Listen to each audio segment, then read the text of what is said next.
Operation honeymoon ये नाम दिया गया है मेघालय पुलिस के द्वारा।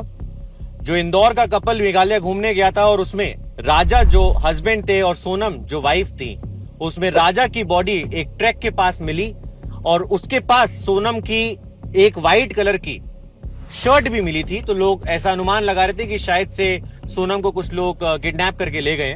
बट जब 45 सर्वेलेंस कैमरास देखे गए, सोनम के फोन को डीएनए एक तरीके से बिल्कुल खोला गया, उसको चेक किया गया, तो पता चला कि उनके एक बॉयफ्रेंड है राज, और सोनम अपनी लोकेशन राज को पूरे टाइम भेज रही थी। और ये बॉयफ्रेंड कैसे, मैं आपको ये भी बता देता हूं। राज सोनम के ही ब्रदर या रिलेटिव की प्लाईवुड फैक्ट्री में काम करते हैं और सोनम अपनी लोकेशन पूरे टाइम राज को भेज रही थी, उनसे पूरे टाइम कनेक्टेड थी। तो ये अनुमान लगाया जा रहा है कि राज और सोनम ने मिलके राजा का मर्डर करवाया है, क्योंकि राजा और सोनम जब मिले थे, आखिरी बार देखे गए थे मेघालय में, तो 3 हिंदी स्पीकिंग लोग उनके साथ थे। इसमें बहुत बड़ा इन्वेस्टिगेशन किया गया है और मतलब पुलिस की तरफ से तो इन्वेस्टिगेशन को एक लेवल अप ले जाया गया है। जिस तरह से ड्रोन्स का यूज किया गया, सर्वेलेंस कैमरास का यूज किया गया, तो बहुत चीजें करी गई।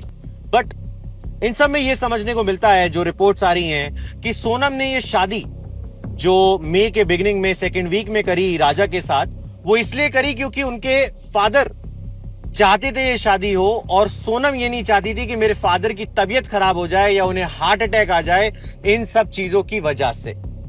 इसलिए ये शादी करी गई और वो उनको बता नहीं पाई। उन्होंने सोचा कि उन्होंने ये स्टेटमेंट्स आ रहे हैं कि राज, मैं तुमसे शादी कर पाऊंगी जब मैं एक विडो होंगी, विधवा होंगी।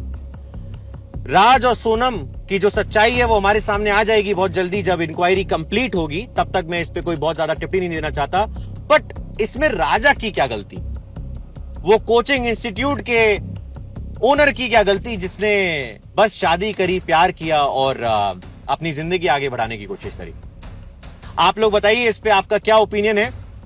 ऐसे अरेंज मैरिजेस पे ट्रस्ट कैसे कर पाएंगे लोग।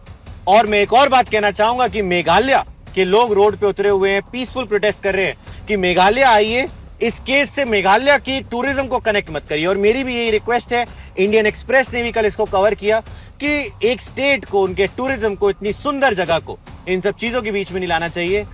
कुछ लोग ह्यूमन काइंड भूल गए हैं, कुछ लोग ह्यूमैनिटी भूल गए हैं। इसका मतलब ये नहीं है कि बाकी सब भी भूल गए। आप इस पर अपना ओपिनियन बताइए कमेंट सेक्शन में। जय हिंद, जय भारत।